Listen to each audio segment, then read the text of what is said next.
হ্যাঁ, যেমনটা আমরা বলেছিলাম যে আমরা রেগুলার ক্লাস করব, তো সামনেই হচ্ছে আমাদের কয়েকদিন বাদে ২ মাস বাদে কিন্তু আমাদের ক্লাস 12 এর পরীক্ষা। তো যেমনটা আমি তোমাদেরকে আশ্বাস দিয়েছি, ভরসা দিয়েছি, প্রত্যেকদিন আমরা ক্লাস করব এবং এমন কোনো টপিক থাকবে না, এমন কোনো জায়গা থাকবে না, সেটা পোয়েট্রি হোক বা প্রোজ হোক বা ড্রামা হোক, গ্রামার হোক বা রাইটিং হোক, এমন কোনো জায়গা থাকবে না যে জায়গা থেকে তোমার কোয়েশ্চেন আসলে তুমি লিখতে পারবে না। বুঝতে পেরেছো?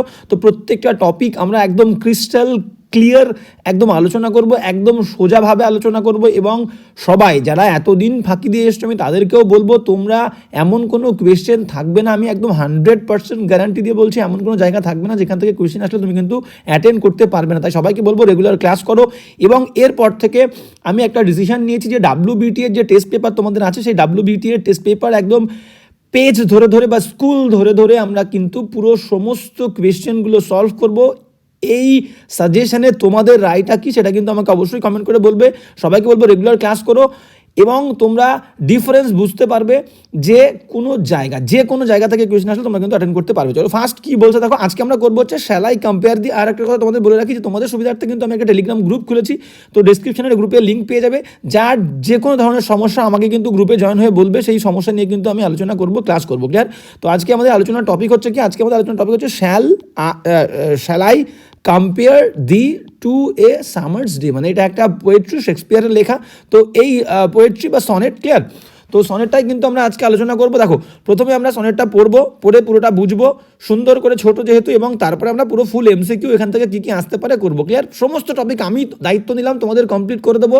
এমন আমি বারবার এই জায়গাটায় ফোকাস কেন করছি যে পুরো ফুল দায়িত্ব আমার। এই যে কদিনে দেখো, এই কদিনের মধ্যে তোমাদের আমি এমনভাবে প্রিপেয়ার্ড করে দেবো, তৈরি করে দেবো যে এমন কোনো জায়গা নেই যেখান থেকে কোয়েশ্চেন আসলে তুমি কিন্তু পারবে না। ক্লিয়ার? ভেরি সিম্পল, শুধু রেগুলার ক্লাস করো এবং আপডেটগুলো ফলো রাখো এবং টেলিগ্রাম গ্রুপে জয়েন হয়ে যাও। তো চলো আমরা প্রথম থেকে শুরু করি। দেখো এমন অনেক নতুন তথ্য আছে তোমরা কিন্তু এই বিষয়ে, মানে এই পোয়েট্রির বিষয়ে যেটা তোমাদের জানা উচিত তোমরা কিন্তু জানো না। তো ফার্স্ট একটু শেক্সপিয়ার সম্পর্কে পড়বো, একদম 1-2 লাইন দেখো, এবং এসেনশিয়াল লাইন, এগুলো তোমাদের জানা উচিত এই পোয়েট্রির কিন্তু রেলিভেন্ট পয়েন্ট এগুলো।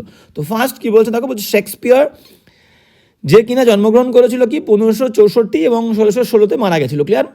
হ্যাঁ, বলছে lived both in 16th and 17th century.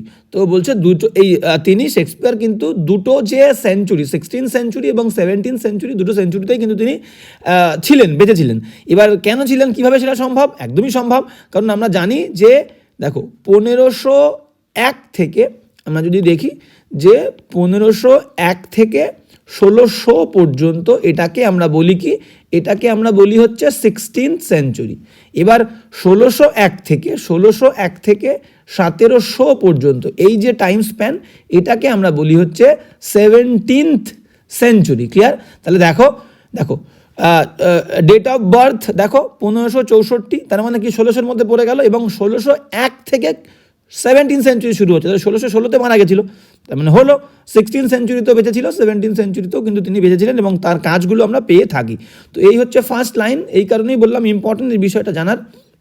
হ্যাঁ, এবার কি বলছে দেখো, এবার বলছে যদি ইন কেস চলে আসে, সেই কারণে আমাদের এই বিষয়গুলো জানতে হবে।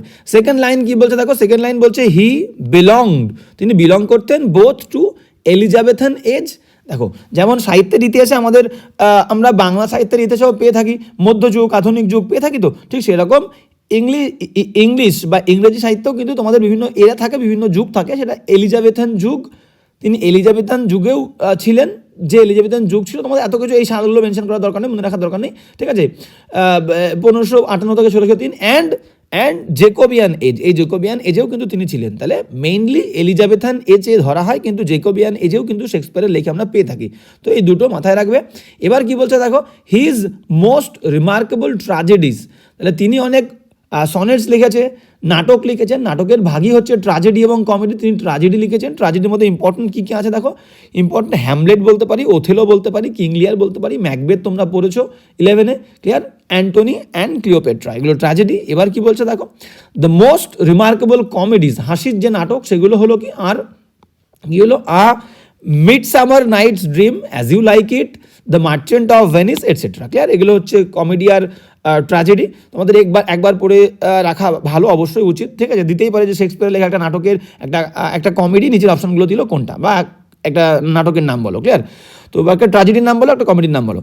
নেক্সট কি বলতে দেখো, he was written, sorry was written, he has written, তিনি লিখেছেন 154 সনেটস, 154টা। এবার কিন্তু যে পয়েন্টটা আমি বলছি, পয়েন্টটা ভেরি ভেরি ইম্পর্টেন্ট। তিনি 154টা সনেটস, সনেট মানে কি 14 লাইনের কবিতা, চতুষ্পদী কবিতা, তিনি 154টা সনেট লিখেছেন। Very very very important point.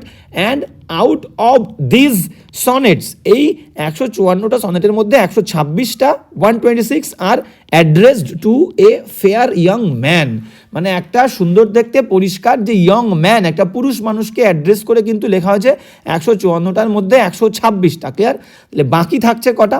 বাকি যে কটা আমাদের থাকছে সেগুলো কিন্তু তিনি হিসাব করা যায় যে যেগুলো, আচ্ছা বাকি থাকছে 28টা। দেখো, হ্যাঁ, অ্যান্ড 28, 28টা are address to a women, মানে একটা মহিলাকে অ্যাড্রেস করে নাকি লেখা হচ্ছে। তাহলে 126টা ফেয়ার ইয়ং ম্যান এবং 28 কিন্তু ওম্যানকে অ্যাড্রেস করে লেখা। এইবার অ্যান্ড এখানে একটা important point, very very important, out of this 28, এই 28টা সনেটের মধ্যে 26টা sonnet are called dark lady sonnets. মানে ডার্ক লেডি কেন বলা হচ্ছে? একটা ডার্ক মানে কালো আর কি, চামড়ার স্কিনের মেয়ে, মানে কালো দেখতে আর কি, কালো মহিলাকে অ্যাড্রেস করে কিন্তু তিনি লিখেছেন। কটা? এই 28টার মধ্যে 26টা। বুঝতে পেরেছ? তাহলে 154টা সনেট লিখেছে, তার মধ্যে 126টা ফেয়ার ইয়ং ম্যানকে উদ্দেশ্য করে, 28টা হচ্ছে মহিলাকে উদ্দেশ্য করে, 28টার মধ্যে 26টা কিন্তু ডার্ক লেডি। সেই কারণে এই সনেটগুলোকেও কিন্তু ডার্ক সনেট, ডার্ক আমরা বলতে পারি ডার্ক লেডি সনেটসও কিন্তু অনেক সময় বলা হয়ে থাকে। ক্লিয়ার? বলা হয় আর কি, call dark lady sonnets. Clear? বলা হয়ে থাকে এই 26টাকে। এবার আমরা সরাসরি চলে যাবো, অনেক কিছু আমরা জানলাম। এইবার সরাসরি আমরা কিন্তু সনেটসে চলে যাব। কি বলছে দেখে নাও। সনেটসের নাম হচ্ছে কি, আমরা একবার বললাম, শ্যাল আই কম্পেয়ার, প্রশ্ন করছে আমি কি কম্পেয়ার করতে পারি। দি, এই দি মানে কি? এই দি মানে হচ্ছে ইউ, YOU। তাহলে আমি কি কম্পেয়ার করতে পারি দি, ইউ, তোমাকে, টু সাথে, এ সামার্স ডে, একটা গ্রীষ্মের দিনের সাথে আমি কি তোমাকে তুলনা করতে পারি। তাহলে প্রথম লাইনে কিন্তু সেটা বলছে। ক্লিয়ার? এবার আমরা চলে যাই, কি বলছে দেখে নাও। এবার দেখো বিষয়টা এখানে যেটা বলতে চেয়েছে, কবি নিজের বন্ধুর সাথে, নিজের যে ফেয়ার ইয়ং ম্যানকে উদ্দেশ্য করে লিখেছে, তো সেই ইয়ং ম্যান বা কবির বন্ধু, সেই বন্ধুকে একটা গ্রীষ্মের দিনের সঙ্গে তুলনা করেছে। এবং বিষয়টা এটা বলতে চেয়েছে, তোমরা সবাই জানো যে একটা গ্রীষ্মের দিনের তো একটা শেষ আছে, এবং মেন যে এই যে সনেটের বিষয়বস্তু হচ্ছে কি, মানে আমাদেরকে বলতে চেয়েছে যে ইমপারমানেন্স অফ বিউটি, বা নাথিং ইজ ইমমোর্টাল, মানে কোনো কিছুই ইমমোর্টাল, অমরণশীল নয়, এটাই বলতে চেয়েছে। বুঝতে পেরেছো? কিন্তু কবি বলেছে যে কোনো কিছু ইমমোর্টাল নয়, কিন্তু এখানে কবি নিজের একটা সুপিরিয়রিটির কথাও বলেছে, যে কোনো কিছু সারা জীবন বেঁচে থাকবে না, কিন্তু কবিতা, পোয়েট্রি কিন্তু সারা জীবন বেঁচে থাকবে। যতদিন মানুষ দেখতে পারবে, পড়তে পারবে, নিঃশ্বাস নেবে, ততদিন কিন্তু আমার কবিতা বেঁচে থাকবে। তার মানে কবি কিন্তু টাইমের ওপরেও নিজেকে সুপিরিয়র বলছেন। ক্লিয়ার? নিজেকে নাই, নিজের কবিতাকে বলছেন। মানে কবিতার যে পাওয়ার, দ্য পাওয়ার অফ পোয়েট্রি, বুঝতে পেরেছো, দ্য পাওয়ার অফ সনেটস, এটাকে কিন্তু সুপিরিয়র দেখিয়েছে টাইমের থেকেও, ডেথ এর থেকেও। মানে ডেথের যেন, মৃত্যুরও কোনো ইম্প্যাক্ট কিন্তু কবিতার উপরে পড়ে না। এই হচ্ছে মেন বিষয়বস্তু। কি বলছে এবার দেখে নাও। হ্যাঁ বলছে যে কি বলছে আমরা দেখবো। বলছে যে শ্যাল আই কম্পেয়ার দি, আমি কি তোমাকে তুলনা করতে পারি, টু এ সামার্স ডে, মানে একটা গ্রীষ্মের দিনের সাথে। সেম লাইন আবার বলছে। তো বুঝতে পেরেছ? তো কবি নিজের বন্ধুকে গ্রীষ্মের দিনের সঙ্গে তুলনা করছে। এবার কী কী তুলনা আসছে আমরা দেখব।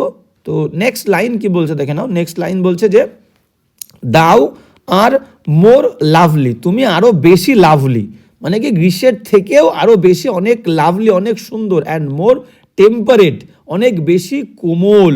ঠিক আছে? তো তুমি গ্রীষ্মের থেকে অনেক লাভলি, অনেক বেশি টেম্পারেট, অনেক বেশি কিন্তু কোমল। ক্লিয়ার? এইবার যেটা বলছে, নেক্সট লাইনে আমরা চলে যাব।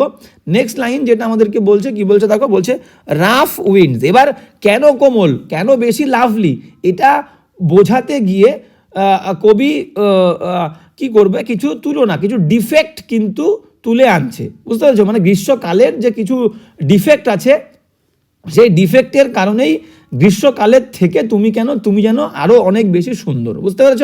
সেটাই এখানে বলতে চেয়েছে। চলো আমরা দেখে নিই কি বলছে। বলছে অ্যান্ড, আচ্ছা কোথা না, রাফ উইন্ডস, গ্রীষ্মের ত্রুটি বলতে গিয়ে কি বলছে, যে রাফ উইন্ডস মানে খুব বাজে, কর্কশ, একদম রুক্ষ বাতাস, গ্রীষ্মের সময় কি হয়, গরম বাতাস ডু শেক নাড়িয়ে দেয় the darling birds of May. Darling কেন বলছে দেখো, ডার্লিং বলছে আমরা আমাদের যে প্রিয় ছোট্ট বাচ্চাদের আমরা কি ডার্লিং বলি, যাকে আমরা খুব ভালোবাসি, তাই বলছে মে মাসের যে বার্ডস মানে ছোট ছোট কচি পাতা হয়, ফুলের কড়ি হয়, বার্ডস মানে মুকুল হয়, ঠিক আছে, সেইগুলোকে কিন্তু রাফ উইন্ডস, যে রাফ উইন্ডসগুলো হয় মানে গ্রীষ্মকালে যে গরম বাতাস, সেই বাতাস কি হয়, নাড়িয়ে দিয়ে যায়, ডু শেক নষ্ট করে দিয়ে যায়, ফুলের কুড়িগুলোকে মুকুলগুলোকে সব কিন্তু নষ্ট করে দিয়ে যায়, ঠিক আছে। এই একটা ডিফেক্টের কথা বললো। নেক্সট কি বলছে, বলছে অ্যান্ড এবং সামার্স লিজ। এই লিজ মানে কি, লিজ মানে হচ্ছে ব্যাপ্তিকাল, বুঝতে পেরেছো, মানে গ্রীষ্মের যে টাইম স্প্যানটা, লিজ মানে কি আমরা জমি জায়গা লিজ দিই না, সেই লিজের কথা বলছে এখানে, কিন্তু ব্যাপ্তিকাল ডিউরেশনের কথা বলছে। এই লিজ মানে হচ্ছে ডিউরেশন, মানে সামার্স যে ডিউরেশন ব্যাপ্তিকাল, হ্যাদ মানে এটা হ্যাদ মানে হচ্ছে হ্যাজ, HAS হ্যাজ, ঠিক আছে, আর লিজ মানে হচ্ছে ডিউরেশন ব্যাপ্তিকাল DURATION। তাহলে সামার্স লিদ, সামার্স যে লিজ ডিউরেশন হ্যাজ আছে all too short a date, মানে গ্রীষ্মের যে ব্যাপ্তিকাল সেই ব্যাপ্তিকালটাও কিন্তু খুব ছোট, অল্প কয়েকদিনের জন্য, সারা জীবন কিন্তু গ্রীষ্মের সৌন্দর্য থাকবে না, মাত্র কয়েকটা দিন গ্রীষ্মের সৌন্দর্য থাকবে, ঠিক আছে। কিন্তু বন্ধুকে বলছে তার থেকেও গ্রীষ্মের সৌন্দর্য বেশি দিন থাকছে না, কিন্তু তোমার সৌন্দর্য থাকবে, এটা এখানে বলেনি কিন্তু বলতে চাইছে, বলবে, দেখো।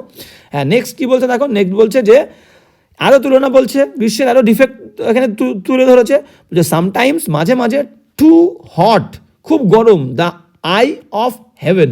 এখানে আই অফ হেভেন বলতে কাকে বলেছে, আই অফ হেভেন মানে হচ্ছে সান, SUN সান, গ্রীষ্মকে বলেছে, ক্লিয়ার, এই গ্রীষ্ম নয় সূর্যকে বলেছে। সামটাইম মাঝে মাঝে too hot the eye of heaven shines, মানে খুব গরম হয়ে যায়, খুব গরমভাবে কিরণ দেয়, মানুষজনকে অতিষ্ঠ করে দেয়, বাইরে বেরোনো যায় না, তাহলে এটাও তো একটা গ্রীষ্মের ডিফেক্ট, বুঝতে পারছো। তাহলে গ্রীষ্মের ফার্স্ট ডিফেক্ট হচ্ছে কি, ডিউরেশনটা স্বল্প সময়ের। সেকেন্ড ডিফেক্ট হচ্ছে কি, সূর্য প্রচণ্ড গরমভাবে কিরণ দেয়, মানুষজন কিন্তু অতিষ্ঠ করে দেয় মানুষজনকে। নেক্সট কি বলছে দেখো, নেক্সট বলছে অ্যান্ড অফেন এবং প্রায়শই ইজ হয় হিজ গোল্ড কমপ্লেকশন, মানে সূর্যের যে গোল্ড কমপ্লেকশন স্বর্ণালী আভা, ডিমড মানে কি, ডিমড মানে ঝাপসা হয়ে পড়ে। এবার এখানে ঝাপসা কিভাবে হয়ে যায় তোমরা একটু বোঝার চেষ্টা করলে বুঝতে পারবে। ক্লাউড CLOUD, যখন আকাশে মেঘ হয়, মেঘ হলে কি হবে, মেঘ কিন্তু সূর্যকে ঢেকে দেয়, তাহলে সূর্যের তখন কি আভা থাকে, সূর্যের সেই ব্রাইটনেসকে আমরা দেখতে পাই না, তাই বলছে মাঝে মাঝে সূর্যের যে গোল্ড কমপ্লেকশন, এই যে স্বর্ণালী আভা, ঠিক আছে, এটাও যেন ডিম হয়ে যায়, কারণ কি ক্লাউডের দ্বারা, মেঘের দ্বারা। তাহলে এটাও একটা ডিফেক্ট, সবসময় থাকছে না, তোমার যে সৌন্দর্যতা সেটা কিন্তু মেঘ আসলেই তো তোমার সৌন্দর্যতা চলে যাচ্ছে, তাহলে কি পার্মানেন্ট নয়, ইমপারমানেন্ট, ইমোর্টাল, ঠিক আছে, এটাও একটা তো আর কি মোর্টালিটি, ঠিক আছে, অফ দ্য সান। তো গেল, তাহলে এই হচ্ছে বিষয়। এবার নেক্সট ডিফেক্টে কি বলছে দেখো, নেক্সট বলছে, নেক্সট এবার সূর্যের কথা বলার পরে এবার দেখো সুন্দর করে, আচ্ছা নেক্সট আমরা 4টে লাইন পেয়ে গেছি, তাই তো না, 4টে লাইনের বেশি চলে গেছি আমরা। হ্যাঁ, এবার কি বলছে দেখো, এবার কি বলছে, and every fair from fair, বলছে এভরি ফেয়ার, এই প্রথম ফেয়ারটার মানে কি, প্রথম ফেয়ারের মানে হচ্ছে এভরি ফেয়ার, মানে প্রথম ফেয়ারের মানে হচ্ছে, আমি বলে দিই, প্রথম ফেয়ারের মানে হচ্ছে বিউটি, প্রথম ফেয়ারের মানে হচ্ছে বিউটি, BEAUTY, বিউটি। বলছে এভরি ফেয়ার, প্রত্যেকটা সৌন্দর্যতা, ফ্রম ফেয়ার, পরের ফেয়ার মানে হচ্ছে কি, পরের ফেয়ার মানে হচ্ছে আমরা এখানে বলতে পারি, কালিটা আমরা একটু ছোট করে নিই, পরের ফেয়ারের মানে হচ্ছে beautiful object, BEAUTIFUL, beautiful objects, JECTS, clear. তা বলছে এভরি ফেয়ার, প্রত্যেকটা সৌন্দর্যতা, ফ্রম বিউটিফুল অবজেক্টস, মানে প্রত্যেকটা সুন্দর জিনিসের তো একটা সৌন্দর্যতা থাকে, তাই বলছে প্রত্যেকটা সুন্দর জিনিস থেকে তার ফেয়ারনেস মানে তার সৌন্দর্যতা সামটাইম কোনো একদিন, ডিক্লাইন্স মানে কি বিনাশ হয়ে যাবে, শেষ হয়ে যাবে, চলে যাবে, বুঝতে পেরেছো। বলছে কবি বলছে প্রত্যেকটা পৃথিবীতে যে সুন্দর জিনিস আছে তার ফেয়ারনেস, সৌন্দর্যতা, তার বিউটি কিন্তু একদিন ডিক্লাইন হয়ে যাবে, মারা যাবে, চলে যাবে, ক্ষীণ হয়ে যাবে, কিন্তু তোমার সৌন্দর্যতা কিন্তু মরবে না, এটাই বলতে চেয়েছে, ক্লিয়ার। নেক্সট লাইনে আমরা যাব, নেক্সট লাইন কি বলছে দেখে নাও।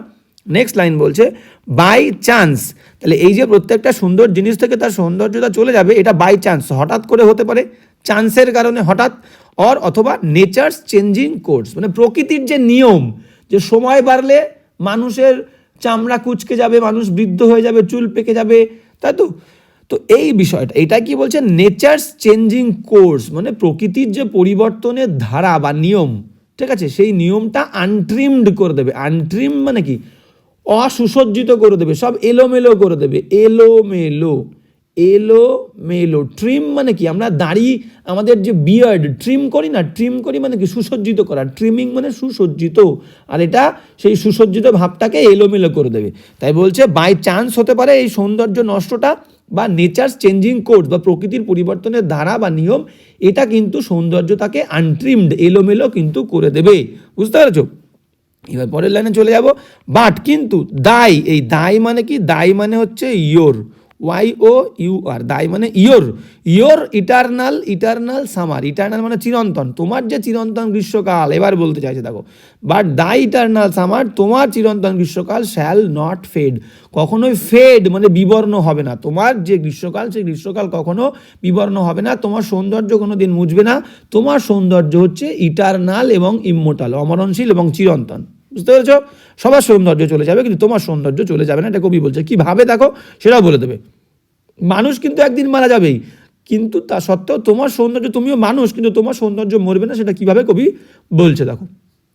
নেক্সট লাইনে কি বলছে দেখো, নর লুজ পজেশন, পজেশন মানে কি দখল, পজেস করা, দখল করা, বলছে নর লুজ, তুমি হারাবেও না দখল, অফ দ্যাট ফেয়ার, ফেয়ার মানে কি, এই ফেয়ার মানে হচ্ছে বিউটি, BEAUTI, বিউটি, বলছে তোমার যে ফেয়ার আছে, যে ফেয়ারনেস, যে বিউটি আছে, ঠিক আছে, সেই বিউটিও কিন্তু তুমি লুজ করবে না, হারাবে না, ঠিক আছে। যে বিউটিটা দাও, এই দাও মানে কি, এই দাও মানে হচ্ছে YOU, ওড, এই যে OWST, এই OWST মানে কি, OWST, ভালো করে বলছো, OWST, এটা আছে, এটার মানে হচ্ছে ওন, OWN, তুমি যে ওন করে আছো, দখল করে আছো যে সৌন্দর্যটা, সেই সৌন্দর্যটার পজেশন, দখল তুমি লুজ, হারাবে না কোনোদিন। বুঝতে পেরেছো? তাহলে ফেয়ার মানে বিউটি, দাও মানে ইউ, আর ওস্ট মানে হচ্ছে ওন।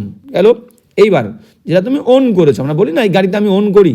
নেক্সট লাইন কি বলছে দেখো, নেক্সট লাইন বলছে নর শ্যাল ডেথ, বলছে এমনকি মৃত্যুও ব্র্যাগ, এই ব্র্যাগ মানে কি গর্ব করা, ঠিক আছে, গর্ব করা, গর্ব করে বলতে পারবে না যে দাও ওয়ান্ডারেস্ট, এই ওয়ান্ডারেস্ট মানে হচ্ছে কি ওয়ান্ডার, WANDER, যে তোমাকে ঘুরিয়ে নিয়ে বেরিয়েছে ইন হিজ শেড, এই হিজ মানে কিন্তু ডেথস, এই হিজ মানে ডেথস, DEATH', ডেথস মানে মৃত্যুর। তাহলে বলছে নর শ্যাল ডেথ, মৃত্যু ও ব্র্যাক, গল্প করে বলতে পারবে না যে তোমাকে সে ওয়ান্ডারেস্ট, ঘুরিয়ে নিয়ে বেরিয়েছে ইন হিজ শেড, তার ছায়ার মধ্যে, মানে তুমি মরবে এবং তোমার মরার পরে তোমাকে নিয়ে, দেখো সবাই তো একদিন মরে যাবে, তাই তো, মানুষ মরে যাবে, সমস্ত কিছু একদিন মরে যাবে, তাই বলছে মরলে মানুষ কোথায় চলে যাবে, মৃত্যুর দেশে চলে যাবে, তাহলে মৃত্যু তাকে নিয়ে গেল, তাই বলছে তোমাকে, মৃত্যু কিন্তু তোমাকে নিয়ে গর্ব করে বলতে পারবে না যে তোমাকে কিন্তু তার মধ্যে, তার ছায়ার মধ্যে, মৃত্যুর ছায়ার মধ্যে তাকে, তোমাকে টেনে নিয়ে গেছে, এই কথা জীবনে কোনোদিন গর্ব করে মৃত্যু বলতে পারবে না, তোমাকে নিয়ে যেতে পারবে না, সবাইকে নিয়ে যাবে কিন্তু তোমাকে কিন্তু ওয়ান্ডার করাতে, ঘোরাতে কিন্তু পারবে না তার ছায়ার মধ্যে। ক্লিয়ার? এবার লাস্ট লাইন কি বলছে আমরা দেখে নেবো। লাস্ট লাইন বলছে হোয়েন, যখন, ইন ইটারনাল লাইন্স, এই ইটারনাল লাইন্স মানে কি, দ্য লাইন্স অফ সনেটের কথা বলেছে, সনেট, বলছে হোয়েন, যখন, ইন ইটারনাল লাইন্স, তুমি কবিতার যে সনেটের লাইন, সেই সনেটের লাইনের মধ্যে, টু টাইম, সময়ের সাথে সাথে, দাও, এই দাও মানে কি, দাও মানে হচ্ছে YOU, গ্রো, গ্রো মানে কি বাড়বে, বেড়ে উঠবে। কবিতা যখন মানুষ পড়বে, কবিতা যখন মানুষ পড়বে, তোমার কথা জানতে পারবে, এবং তোমার কথা জানতে পারবে মানে তুমি তাদের চোখে, তাদের ইমাজিনেশনে, কল্পনায়, তাদের ভিশনের মধ্যে তুমি কিন্তু গ্রো হবে, বড় হবে, একটা কল্পনার মধ্যে তোমার সৌন্দর্যতা কিন্তু সৃষ্টি হবে পাঠকদের মনে। তাই বলছে হোয়েন, যখন, এই ইটারনাল লাইন্স মানে আমার এই সনেটটা সময়ের সাথে সাথে, দাও গ্রোস্ট, এই কবিতার মধ্যে তুমি বড় হয়ে উঠবে, মানুষ যখন পড়বে তখন তুমি কিন্তু সারা জীবন ইমমর্টাল থাকবে, যতদিন কবিতা বাঁচবে তুমিও বাঁচবে। বুঝতে পেরেছো? মানে তোমার ফিজিক্যাল যে, বলতে যে তোমার ফিজিক্যাল যে এন্টিটি সেটা তো হয়তো নষ্ট হয়ে যাবে, কিন্তু তুমি ইমমর্টাল, কারণ কি ফিজিক্যাল এন্টিটি চলে গেল কিন্তু তুমি তো বেঁচে আছো কবিতার মধ্যে। কবিতা যখনই কেউ পড়বে তোমার সৌন্দর্যতা জেগে উঠবে, তুমি নিজে জেগে উঠবে পাঠকদের চোখে, ভিশনে, ইমাজিনেশনে। ক্লিয়ার? তাহলে এই হচ্ছে প্রসেসটা বলতে চেয়েছে। এইবার দেখো লাস্ট দুটো লাইনের মধ্যে কি বলছে দেখো, লাস্ট দুটো লাইনে বলছে সো লং, যতদিন, অ্যাজ মেন ক্যান ব্রিথ, যতদিন মানুষজন নিঃশ্বাস নেবে, ঠিক আছে, অর আইস ক্যান সি, এবং চোখ ক্যান সি, চোখ দেখতে পারবে, মানুষজনের চোখ দেখতে পারবে, মানুষজন নিঃশ্বাস নেবে, সো লং ততদিন, লিভস দিস, এই দিস মানে কি, এই দিস মানে হচ্ছে পোয়েট্রি বা সনেট, SONNET, যে সো লং লিভস দিস, ততদিন বেঁচে থাকবে এই সনেটটা, অ্যান্ড দিস, দিস মানে আবার সনেট, দিস গিভস, এটা দেবে, সনেটটা দেবে, লাইফ জীবন, টু দি মানে কি YOU, ক্লিয়ার? ওকে, তাহলে তোমাকে কিন্তু জীবন দেবে, বুঝতে পেরেছো? যতদিন মানুষ শ্বাস প্রশ্বাস নেবে, মানুষের চোখ দেখতে পারবে, সো লং ততদিন, লিভস দিস, দিস মানে sonnet, so long lives this ততদিন কিন্তু বেঁচে থাকবে এইটা, অ্যান্ড দিস এই কবিতা, এই সনেট, গিভস লাইফ টু দি, তোমাকে কিন্তু জীবন দেবে। তাহলে এখান থেকে এই বিষয়গুলো, এই ওয়ার্ডগুলো কিন্তু ইম্পর্টেন্ট। এই দি মানে কি, দি মানে ইউ, দাই মানে ইয়োর, দেখো দাও, THOU, দাও মানে কি, দাও মানে দাই মানে কিন্তু, দি মানে ইউ, দাও মানেও ইউ, ক্লিয়ার? আর দাই THY, দাই মানেও কিন্তু ইয়োর, YOUR, এইগুলো একটু মাথায় রাখবে, খেয়াল করবে, সুন্দর করে কবিতাটা পড়বে। এবার আমরা চলে যাব টুকটুক করে, দেখো MCQতে পুরো কিন্তু আমরা সুন্দর করে ডিটেল অ্যানালাইসিস করলাম কবিতাটার, ঠিক আছে, যেমনটা বললাম। এবার থেকে আমরা কি করব, WBTA কিন্তু টেস্ট পেপার আমরা একদম পুরো স্কুল অনুযায়ী পরপর করব। এই সাজেশনটা তোমাদের কেমন লাগছে, করলে কতটা ভালো হয় তোমরা অবশ্যই কমেন্ট করে জানাও, এবং টেলিগ্রাম গ্রুপে জয়েন হয়ে যাও।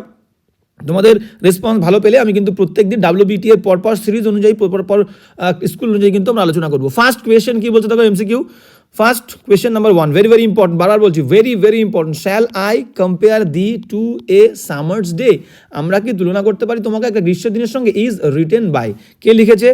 William Shakespeare, very important. Next question, চলো নেক্সট কোয়েশ্চেন কি বলছে দেখো, কোয়েশ্চেন নাম্বার 2 বলছে, shall I compare thee to a summer's day, is a বা অ্যান, এটা কি?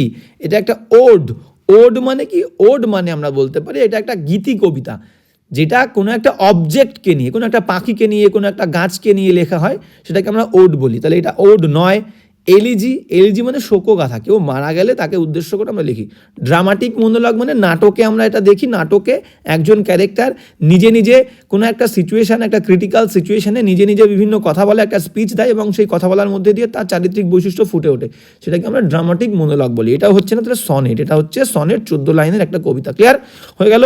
2, 3 চলে আসো। 3 কি বলছে দেখে নাও, 3 বলছে যে কোয়েশ্চেন নাম্বার 3 বলছে, shall I compare thee to a summer's day,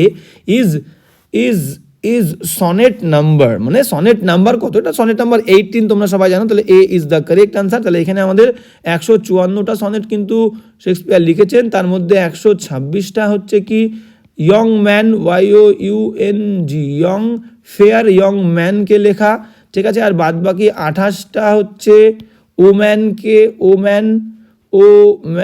এবং তার মধ্যে এর 28টার মধ্যে 26টা হচ্ছে ডার্ক ওম্যান, ঠিক আছে, ডার্ক লেডি। এই সনেটটাকে ডার্ক লেডি সনেট বলা ইম্পর্টেন্ট। এবার চলো নেক্সট কি বলছে দেখো, কোয়েশ্চেন নাম্বার 4 কি বলছে আমরা দেখবো। কোয়েশ্চেন নাম্বার 4 বলছে, shall I compare thee to a summer's day, is A, এটাকে একটা কি বলবো আমরা, ঠিক আছে, এটাকে কি নেচার পোয়েম বলবো, লাভ পোয়েম, ফিলোসফিক্যাল পোয়েম, না devotional poem? Obviously love poem, B is the correct answer, clear? এবার নেক্সট চলো, নেক্সট কি বলছে দেখো, question number 5, in the sonnet shall I compare thee to a summer's day, the poet addresses, কবি কাকে address করে লিখেছে? হিজ ফ্রেন্ডকে, অবভিয়াসলি হিজ ফ্রেন্ড, আমি তো শুরুতেই বললাম his friend, clear? His friend, তার বন্ধুকে। 5 হয়ে গেল। 6 দাগ কি বলছে আমরা দেখে নেবো। কোয়েশ্চেন নাম্বার 6 কি বলছে দেখো, কোয়েশ্চেন নাম্বার 6 বলছে, Shakespeare celebrates in his sonnet shall I compare thee to a summer's day, বুঝতে পেরেছো? কি সেলিব্রেট করেছে শেক্সপিয়ার? সেলিব্রেট করেছে, এটা কি দেখো, সেলিব্রেট মেনলি করেছে কিন্তু দ্য ট্রানজিটরি অফ, আচ্ছা না, এখানে যেটা সেলিব্রেট করেছে মানে যে বিষয়টা অ্যাকচুয়ালি বলেছে, the beauty of his friend, C is the correct answer হবে, সি।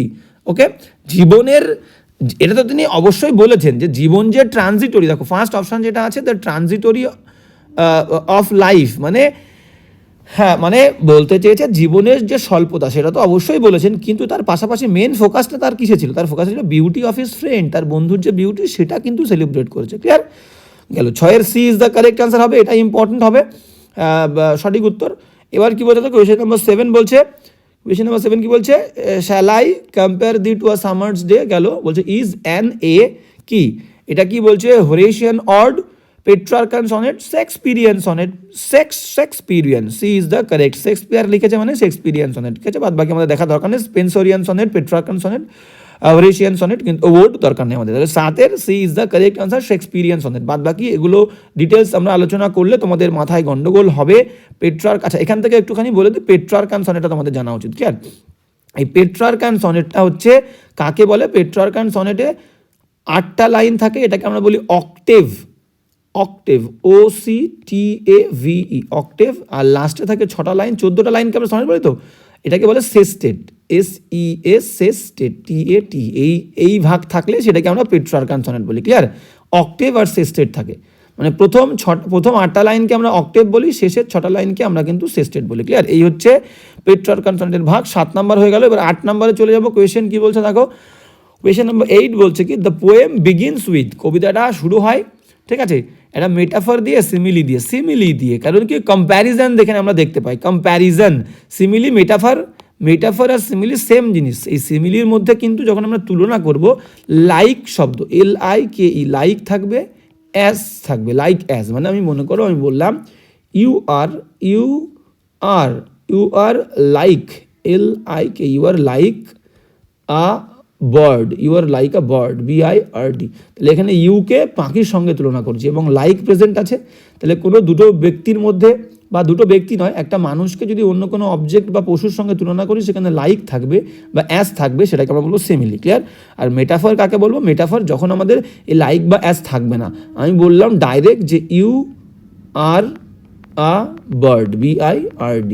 তাহলে এখানে কোনো লাইক বা অ্যাজ নেই, এটাকে কিন্তু আমরা মেটাফর বলতে পারি, ক্লিয়ার? কিন্তু এটা আমার মতে সিমিলি হবে, যেহেতু কবিতার মধ্যে ডাইরেক্ট তো এরকম লাইক অ্যাজ থাকে না, কিন্তু আছে, অ্যাজ আছে, উজ্জ্ব আছে, সেই কারণে কিন্তু আমি এটাকে সিমিলি বলতাম। পোয়েম বিগিনস উইথ সিমিলি দিয়েই কিন্তু শুরু হয়েছে, ক্লিয়ার? তো 8-এর B is the correct answer. এবার যাবো নেক্সট, কোয়েশ্চেন নাম্বার 9 কি বলছে আমরা দেখে নেবো। কোয়েশ্চেন নাম্বার 9 কি বলছে দেখে নাও। কোয়েশ্চেন নাম্বার 9 বলছে the winds that blow in summer, বলছে বাতাসটা যেটা সামারে, গ্রীষ্মকালে কিন্তু ব্লো হয়, ইন শেক্সপিয়ার সনেট নাম্বার 18 আর কি, বাল্মি মানে খুবই শান্ত, উইক দুর্বল, হট গরম, নাকি রাফ? উইন্ডস রাফ আমরা পড়েছি, D is the correct answer. 10 দাগ চলে যাব। 10 দাগ কি বলতে দেখো, কোয়েশ্চেন নাম্বার 10 বলছে ইন সামার, গ্রীষ্মকালে, রাফ উইন্ডস ডু শেক, নাড়িয়ে দেয়, কি নাড়িয়ে দেয়? বার্ডস, মুকুল। আমরা পড়েছি ডার্লিং বার্ডস, এবং সেটা মে মাসের কিন্তু ডার্লিং বার্ডস, মুকুল বা কুড়ি। 10-এর সি উত্তর।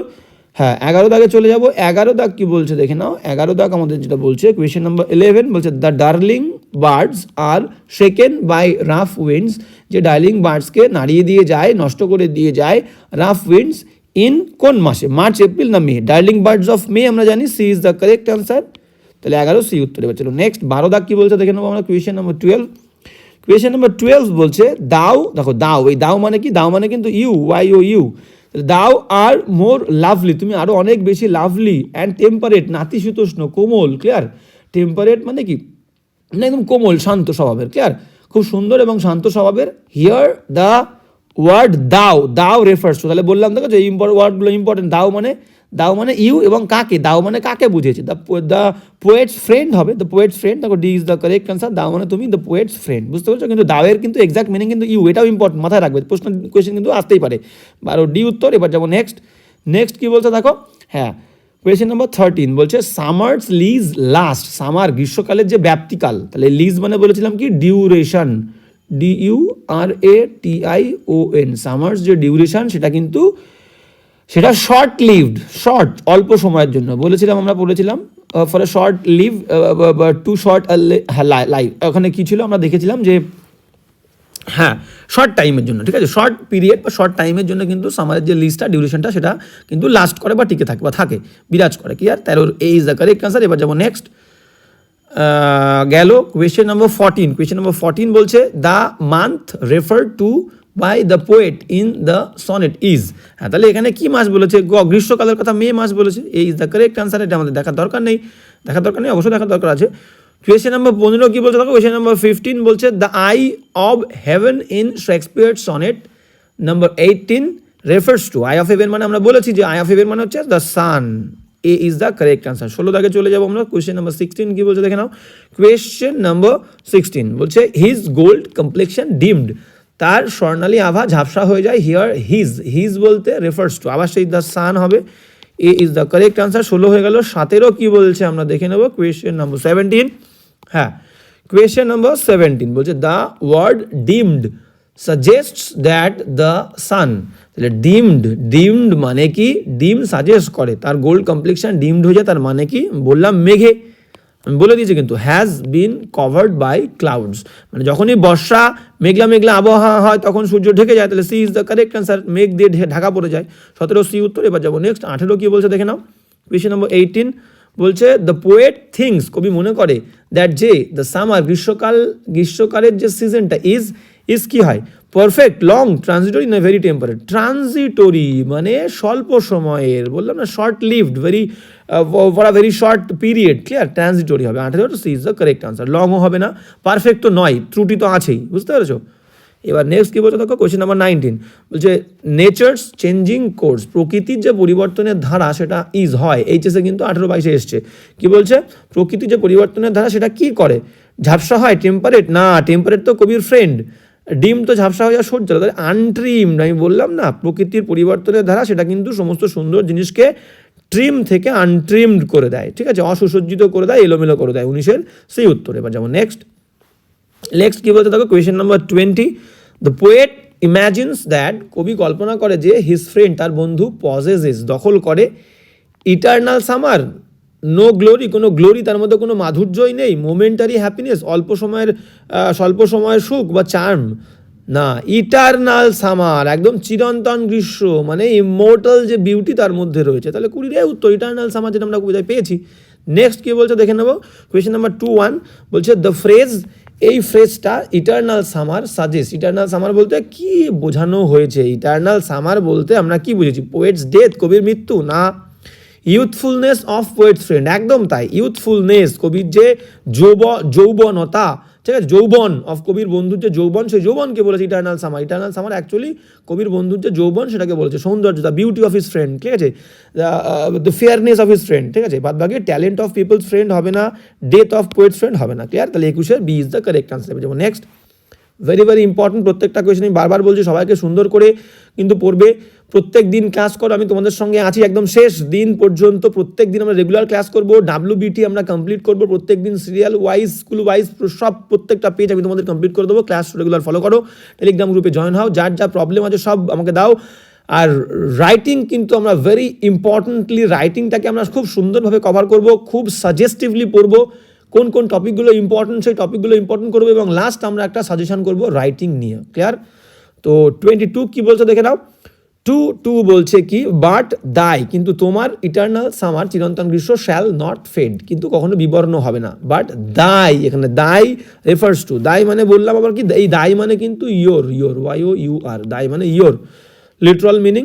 তাহলে এখানে শেক্সপিয়ার ফ্রেন্ড হবে, শেক্সপিয়ার ফ্রেন্ড, দাই মানে তোমার চিরন্তন সামার মানে শেক্সপিয়ারের ফ্রেন্ডকে ডেডিকেট করে লিখেছে, তাহলে 22-এর সি উত্তর। এবার যাবো নেক্সট কোয়েশ্চেন নাম্বার 23 কী বলছে দেখো, নর শ্যাল ডেথ, এমনকি মৃত্যুও ব্র্যাক, গর্ব করে বলতে পারবে না যে ইউ তোমাকে ওয়ান্ডারেস ঘুরিয়েছে, ইন হিজ শেড, তার ছায়ার মধ্যে। The figure of speech used in the line, দেখো ইজ, কোন ফিগার অফ স্পিচ ইউজ করা হচ্ছে? এবার দেখো আমরা বলে দিই, কোনো একটা natural object, natural object, OBJECT, natural object বা ইনঅ্যানিমেট অবজেক্ট, প্রাণহীন অবজেক্ট, সেই অবজেক্টকে যখন কোনো একটা অ্যাট্রিবিউট, ATTRIBUTE, অ্যাট্রিবিউট দেওয়া হয় কোনো একটা মানুষের, PERSON, মানে মানুষ খেতে পারে, মানুষ হাঁটতে পারে, মানুষ কথা বলতে পারে, মানুষ ঘুরতে পারে, তাহলে এগুলো তো একজন মানুষের অ্যাট্রিবিউট মানে গুণ। তাহলে এই মানুষের গুণ যখন কোনো ন্যাচারাল অবজেক্ট বা কোনো একটা ইনঅ্যানিমেট প্রাণহীন অবজেক্টকে দেওয়া হয়, সেটাকে তাহলে ব্যক্তিকে আমরা পার্সন বলি, তাহলে পার্সনের গুণ দেওয়া হচ্ছে অবজেক্টকে, তার মানে সেটাকে আমরা বলি পার্সনিফাই করা, পার্সনিফাই করছি, মানে একটা অবজেক্টকে আমরা কিন্তু ব্যক্তিত্ব দিচ্ছি, ঠিক আছে। এবং এই নাউনটাকে আমরা কি বলি? পার্সনিফিকেশন বলি। পার্সনিফাই ওয়ার্ডের নাউন হচ্ছে পার্সনিফিকেশন। তাহলে কেসটা ভালো করে বুঝলে কিনা দেখো। এইবার তাহলে কোনো ন্যাচারাল অবজেক্ট বা কোনো প্রাণহীন অবজেক্টকে যখন আমরা কোনো মানুষের, পার্সনের কোনো গুণ দিই, হাঁটা হোক, চলা হোক, কথা বলা হোক, চিল্লানো হোক, তাহলে তখনই আমরা এখানে একটা ফিগার অফ স্পিচ ইউজ করি, সেটাকে বলা হচ্ছে পার্সনিফাই করা। এটা নাউন ফর্ম হচ্ছে পার্সনিফিকেশন। তাহলে সঠিক উত্তর আমাদের হবে ডি। এবার কেন হচ্ছে ভালো করে দেখে না, আমি বুঝিয়ে দিই। ক্লিয়ার? তাহলে এখানে দেখো ডেথ, ডেথ তো আমরা দেখতে পাই না, এটা একটা অবজেক্ট। তাহলে ডেথ কি বলছে, not shall death brag, brag মানে কি গর্ব করে বলা, ঠিক আছে, গর্ব করে বলা। তাহলে গর্ব করা কার কাজ, মানুষের কাজ। তাহলে এটা একটা অ্যাট্রিবিউট যেটা পার্সন, ব্যক্তিদের অ্যাট্রিবিউট। তাহলে মৃত্যু গর্ব করছে, তাহলে মৃত্যুকে আমরা একটা মানুষের গুণ দিলাম, তাহলে পার্সনিফাই করলাম, তাহলে পার্সনিফিকেশন। ক্লিয়ার? তাহলে D is the correct answer. বুঝতে পেরেছো? বোঝা গেল? সিমিলি বলে দিয়েছি, মেটাফোর বলে দিয়েছি। আর আইরানি মানে কি, আইরানি মানে হচ্ছে একটা স্পিচের মধ্যে, একটা লাইনের মধ্যে যদি কোনো ইনার মিনিং থাকে সেটাকে আমরা আইরানি বলি। ক্লিয়ার? মানে অন্য কিছু বলতে চাইছে, different meaning in a speech, in a statement, যেটাকে আমরা আইরানি বলবো। নেক্সট চলো 24 কি বলছে দেখো, 24 বলছে যে the friend of the poet will grow, বলছে কবির যে বন্ধু সেই বন্ধু বেড়ে উঠবে। কোথায় বেড়ে উঠবে? ইন ইজ ইউথে, in the eternal lines of the sonnet. একদম B is the correct answer. তাহলে কবিতার বন্ধু আমরা শেষের দিকে পেয়েছি, বেড়ে উঠবে যখন কোনো পাঠক কবিতার লাইনগুলো পড়বে, সেই কবিতার লাইনের মধ্যে কিন্তু গ্রো হবে। তাহলে ইন দ্য ইটার্নাল লাইন, চিরন্তন লাইন অফ দ্য সনেট কবিতার 24 বি উত্তর। এবার চলো নেক্সট, নেক্সট কি বলছে দেখো, নেক্সট বলছে 25 বলছে হোয়েন ইন ইটার্নাল লাইন, যখন চিরন্তন লাইনের মধ্যে টু টাইম, সময়ের সাথে সাথে দাও, দাও মানে কি ইউ, আর গ্রোস্ট মানে গ্রো, তো বলেই দিচ্ছে ইউ গ্রো, তুমি বাড়বে। তাহলে eternal lines implies, eternal line বলতে আবার সেই ইটার্নাল লাইন্স বলতে দ্য পোয়েট্রি ইটসেলফ বলেছে, দ্য পোয়েট্রি মানে এই সনেটটাকে বলেছে। ক্লিয়ার? পোয়েট্রি বা সনেট যাই থাকুক সেটা নেবে, A is the correct answer. তাহলে ইটার্নাল লাইন্স মানে the lines of the poetry, the lines of the sonnets. Clear? Sonnet. তো 25 এ উত্তর। এবার যাবো নেক্সট কি বলছে দেখো 26, হ্যাঁ 26, আমরা 30টা কিন্তু কোয়েশ্চেন আমি অ্যাড করেছি, 30টা কোয়েশ্চেন করবো পুরো ফুল টোটাল, আর কোনো কোয়েশ্চেন এখান থেকে এমসিকিউ করতে হবে না, সবই এমসিকিউ বলো আর এসএকিউ বলো, সব কিন্তু আমাদের এখান থেকেই কমপ্লিট হয়ে যাবে। কিন্তু এসএকিউ আমরা আলাদা করে করবো, কোনো সমস্যা নেই, টেস্ট পেপার ফলো করলে সব পেয়ে যাবো। সো লং লিভস দিস, যতদিন এটা বেঁচে থাকবে। এখানে দিস বলতে, here this refers to the poets. Poets কি দেখো, দিস বলতে বলেছিলাম কবিতা, তাহলে sonnet. Clear? C is the correct answer. This বলতে যতদিন বেঁচে থাকবে, মানে কবিতারা যতদিন বেঁচে থাকবে ততদিন কবিতা মানুষজন দেখতে পাবে, নিঃশ্বাস নেবে, মানুষ পড়বে, তার মধ্যেই কিন্তু তোমার সৌন্দর্যতা বেড়ে উঠবে। এবং এইভাবে in this way through my poetry you will be eternal. ঠিক আছে? Your beauty, your fairness will be intact for ever. Clear?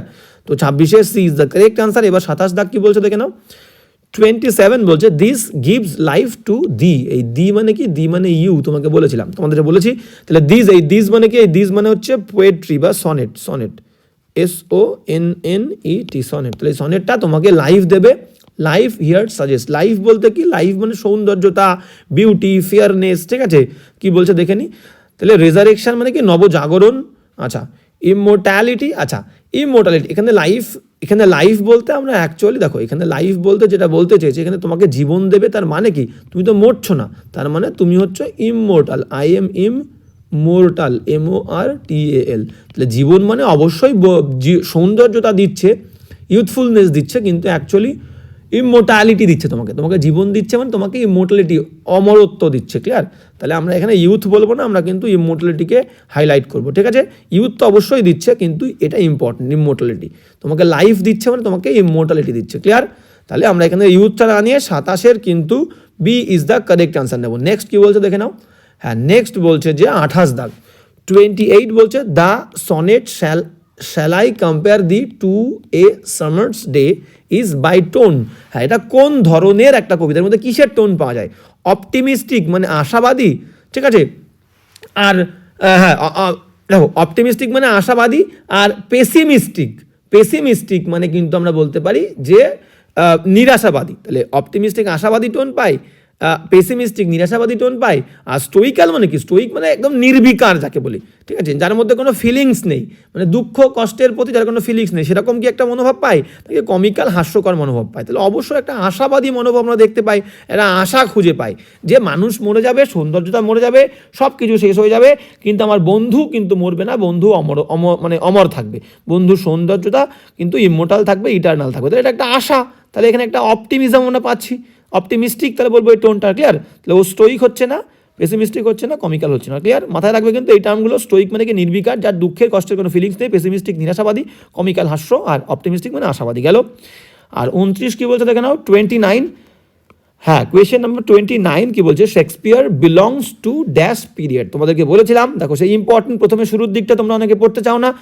তো শেক্সপিয়ার বিলং করে কি বলেছিলাম, যে জেকোবিয়ান আর এলিজাবেথান দুটো পিরিয়ডেই বিলং করে, কিন্তু মেইনলি এলিজাবেথান এজ। ক্লিয়ার? তাহলে A is the correct answer. Clear?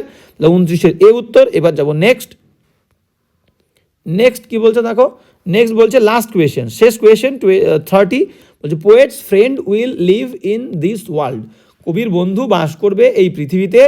হ্যাঁ, কি বলছে দেখো, as long as people read this sonnet. এটা কি, নাকি as long as men can breathe, নাকি as long as eyes can see, নাকি as long as years can hear. আমরা দেবো এ দেবো। দেখো এটাও কিন্তু হচ্ছে, মানুষজন যতদিন নিঃশ্বাস নেবে সেটাও হবে, দেখতে পাচ্ছে মানুষজন, আচ্ছা মানুষজন দেখতে পাচ্ছে সেটাও হবে, দেখতে পেলেও পড়বে। কিন্তু মেন হচ্ছে মানুষ যতদিন বেঁচে থাকবে না, মানুষ যতদিন কবিতাটা পড়বে, নিঃশ্বাস তো নেবেই, দেখতেও পাবে, শুনতেও পাবে, কিন্তু মেন ফ্যাক্ট এই তিনটে তো থাকছেই। কিন্তু এর থেকেও যেটা বড় এখানে যেটা গুরুত্ব পাচ্ছে সেটা হচ্ছে যতদিন পিপল রিড দিস সনেট, যতদিন পিপল এই কবিতাটা পড়বে ততদিন কিন্তু বেঁচে থাকবে। ক্লিয়ার? তাহলে A is the correct answer কিন্তু আমরা নেব। ওকে, 30-এর এ ইজ দ্য কারেক্ট আনসার। তাহলে আজকের ক্লাসটা এই পর্যন্ত। ক্লাসটা কেমন লাগলো অবশ্যই বলবে। ক্লাস ভালো লাগলে অবশ্যই সবাইকে বলবো যে রেগুলার বিংলিশ একাডেমিকে ফলো করো। যেমনটা আমি তোমাদেরকে বলেছি, আমি তোমাদের দায়িত্ব নিয়েছি, সবসময় তোমাদের সঙ্গে আছি। কোনো প্রবলেম হলে আমাকে বলবে, টেলিগ্রাম গ্রুপে জয়েন হয়ে যার যে কোনো সমস্যা আমাকে বলবে, আমরা সেই সমস্যা নিয়ে আলোচনা করবো। এবং এবার থেকে যেটা বললাম, রেগুলার কিন্তু আমরা WBTA একদম পুরো স্কুল ওয়াইজ সলভ করবো। তাই বলছি ভেরি ভেরি ইম্পর্ট্যান্ট, এমন কোনো জায়গা থাকবে না যে জায়গা থেকে কোশ্চেন আসলে তোমরা পারবে না। এটা আমি বলতে পারি, আমার দিক থেকে অ্যাসিওরেন্স তোমাদেরকে দিচ্ছি, 100% গ্যারান্টি আমি দিচ্ছি। তাই সবাইকে বলবো রেগুলার ক্লাস করো, এইভাবে আমরা এগিয়ে যাব। যে সারা বছর ফাঁকি দিয়েছো কিছু পড়োনি, তাকেও আমি বলছি, আমি একদম গ্যারান্টি দিয়ে বলছি, সেও সমস্ত কোয়েশ্চেন কিন্তু পরীক্ষা অ্যাটেন্ড করে আসবে। ক্লিয়ার? তো আজকে এখানেই দেখা হচ্ছে কিন্তু নেক্সট ক্লাসে। ক্লাসটা কেমন লাগলো অবশ্যই কিন্তু বলতে ভুলো না।